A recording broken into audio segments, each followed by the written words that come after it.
तालुका cricket असोसिएशनच्या वतीने होणाऱ्या शालेय स्तरीय 16 वर्षीय खालील लेदर बॉल क्रिकेट स्पर्धेनिमित्त ज्यांच्या मार्गदर्शनाखाली आज अतिशय उत्तम पद्धतीने ग्राउंड तयार होते ते चिपळूणचे शिव विशालजी भोसले, चिपळूण तालुका राष्ट्रवादी काँग्रेस पक्षाचे अध्यक्ष अभिषेक ठसाळे, त्याचबरोबर या सगळ्या ऍक्टिव्हिटीमध्ये नगरपालिकेमध्ये काम करत असताना खेळ असेल, सामाजिक असेल, कला असेल, क्रीडा असेल यामध्ये कायम भाग घेणारे आमचे मोदी साहेब, अध्यक्ष क्रिकेट संघटनेचे दशरथ दाभोळकर, सचिनजी कुलकर्णी, समीर काजी, दिशाताई, रियाज, लतीफभाई परकर, राजेश सुतार, सुयोग चव्हाण, सुनील रेड्डी, आमचे सातत्याने क्रिकेटला वाहून घेतलेले गोट्या भोसले, मंगेशजी पेडामकर, शमीनाताई, नाना माडिक, संजय गोताळ, वाजेराव साहेब, पत्रकार योगेशजी बांडागडे, शाहिद खेरडकर, या असोसिएशनचे सर्वच पदाधिकारी,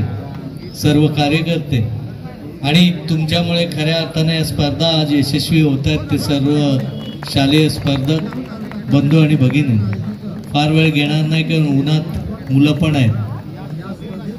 मला अतिशय आनंद आहे की दशरथ दाभोळकरने चिपळूण क्रिकेट असोसिएशनची जबाबदारी ज्यावेळी घेतली तिथपासून खऱ्या अर्थाने शालेय क्रिकेटला एक चांगलं सन्मान देण्याचं किंवा ती संधी उपलब्ध करण्याचं काम त्याच्या माध्यमातून गेले 2-3 वर्ष त्याच्या म्हणजे आपल्या सर्वांच्या सहकार्याने आज इतक्या चांगल्या पद्धतीने चालू आहे. का आपल्याला माहिती आहे पूर्वी स्वर्गीय बापूसाहेब खेडेकर साहेब असतील किंवा अन्य जे जे जुने होते त्यावेळी या ग्राउंडवर म्हणजे तुम्हाला पटेल नाही पटेल परंतु चंद्रकांत पंडित पासून सचिन पासून ते वेगवेगळे मोठमोठे क्रिकेटपटू गुलामबाई असतील, जिंपीबाई असतील यासारखे अनेक दिग्गज खेळाडू या ग्राउंड मधून खेळून गेले. शेवटच्या टप्प्यात रॉबिन मॉरिस वगैरे, जोगळेकर वगैरे ही मंडळी शेवटच्या टप्प्यात इथं खेळलेली आम्ही बघितले. परंतु मधल्या काळात क्रीडांगण पाहिजे त्या पद्धतीने डेव्हलप